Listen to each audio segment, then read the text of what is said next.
साथियों नमस्कार, मैं पवन गजबी आपको MPBSC प्री 2021 का के जो सिलेबस है उसकी छठी यूनिट का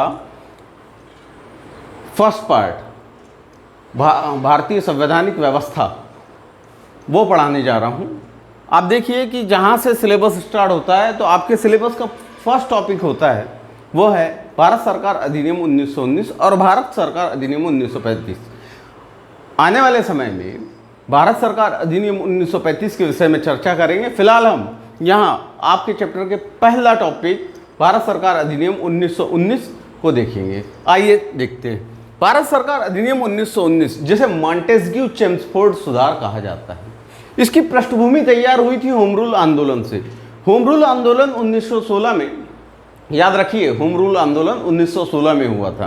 होम रूल आंदोलन 1916 में इसकी पृष्ठभूमि इस प्रकार से तैयार हुई थी कि भारत में स्वतंत्रता संघर्ष के दौरान ऐसी बहुत सारी मांगें थी जो भारतीय ब्रिटिशों से चाहते थे कि ब्रिटिश शासन प्रणाली में किसी प्रकार का सुधार होना चाहिए। उस सुधार को मद्देनजर रखते हुए ब्रिटिश गवर्नमेंट द्वारा भारत सरकार अधिनियम 1919 या मॉन्टेस्क्यू चेम्सफोर्ड सुधार लाया गया। मॉन्टेस्क्यू चेम्सफोर्ड सुधार इसे क्यों कहा जाता है?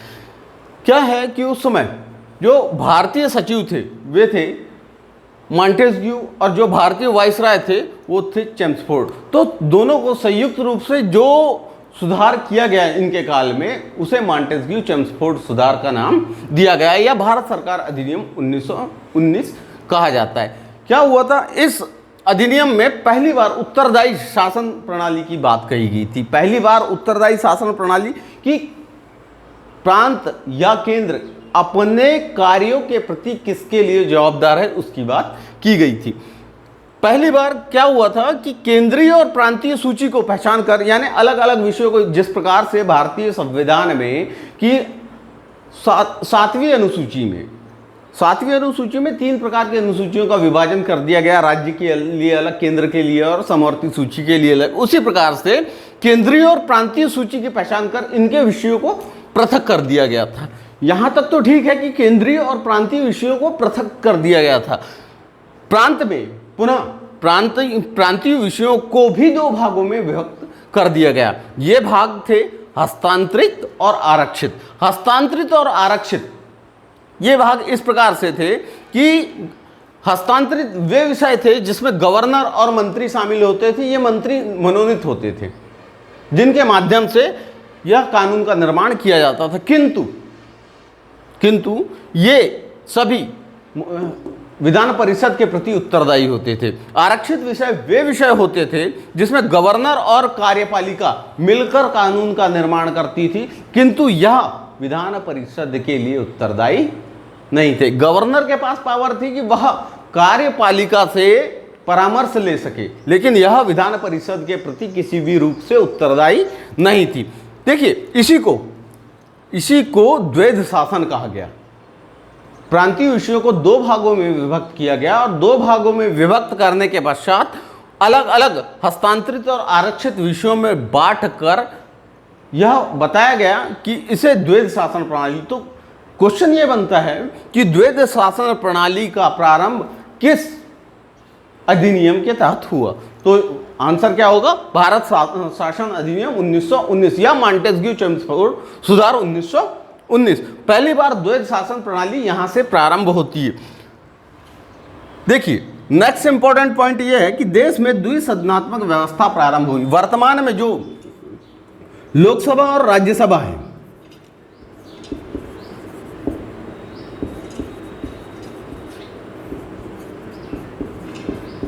और राज्यसभा है, ये इसी अधिनियम की देन है कि यहां से राज्य परिषद और केंद्रीय परिषद हुआ करती थी। वर्तमान में राज्यसभा और लोकसभा है। इस अधिनियम के प्रावधानों के तहत पहली बार प्रत्यक्ष निर्वाचन प्रणाली प्रारंभ हुई थी, यानी जनता द्वारा किसी भी व्यक्ति को प्रत्यक्ष रूप से चुना जा महिलाओं को पहली बार मत डालने का अधिकार प्राप्त हुआ। इस अधिनियम के तहत महिलाओं को पहली बार मत डालने, इससे पूर्व महिलाओं को मत डालने का अधिकार प्रारंभ नहीं था, किंतु इस अधिनियम के पश्चात महिलाओं को पहली बार मत डालने का अधिकार मिला।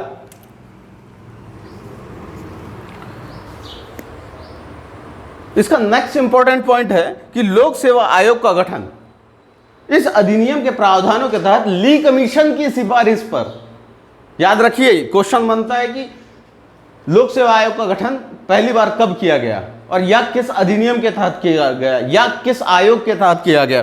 तो लोक सेवा आयोग का गठन 1926 में ली कमीशन की सिफारिश पर किया गया।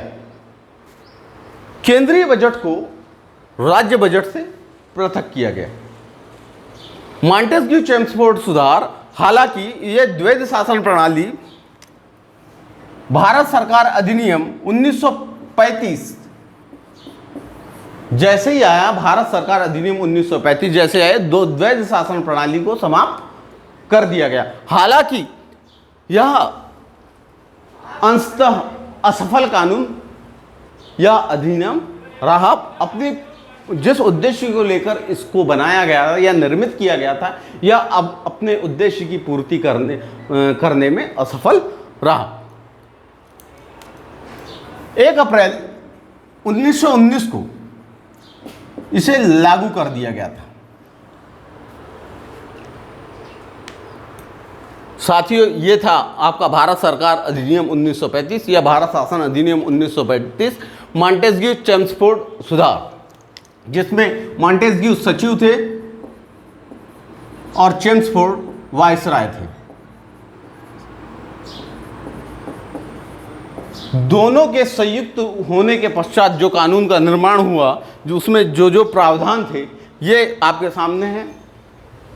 इससे रिलेटेड अब कोई भी डाउट आपको नहीं होना चाहिए। क्या है कि पहली बार उत्तरदायी शासन प्रणाली की स्थापना, दूसरी केंद्रीय और प्रांतीय सूची। ये इसको इस प्रकार समझिए कि राज्य और केंद्र दोनों के लिए अलग अलग विषय हुए, लेकिन राज्य के लिए भी अलग विषय हुए जो 2 भागों में विभाजित हुए, हस्तांतरित और आरक्षित। इसी को द्वैध शासन प्रणाली कहते हैं। पहली बार संसदनात्मक व्यवस्था हुई, पहली बार लोक सेवा आयोग का गठन किया गया, महिलाओं को मत डालने का अधिकार प्रदान किया गया, केंद्रीय बजट को राज्य बजट से पृथक किया गया। यह था आपका भारत शासन अधिनियम 1919। साथियों, अगर आपको इससे रिलेटेड कोई भी प्रॉब्लम होती है तो आप संपर्क कर सकते हैं। वीडियो की लिंक डिस्क्रिप्शन में दी हुई है। चैनल को सब्सक्राइब कीजिए। श्यामलाल चौधरी, धन्यवाद।